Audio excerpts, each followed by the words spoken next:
энэ 24 он болсон ганцхан хот. Жилийн хугацаанд нэг тэгээд одоо бид тусч юм шүү.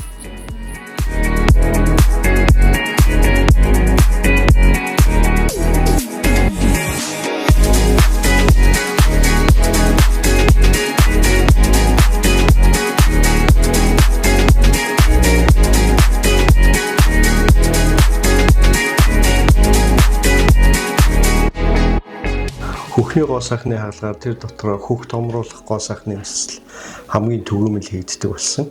За тэрний маш гоё үр дүнгууд ер нь бол гардаг.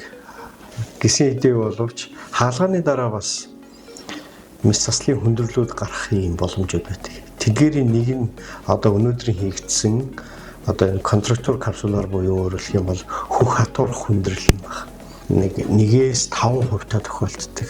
Тэгээд 2024 онд хийгдсэн хөхний гоо сайхны хаалгаа хийгдсэн хүн дээр өнөөдөр хөхний одоо энэ хатуурлыг засах буюу одоо дахин засах мэсэлбэр хийгдсэн.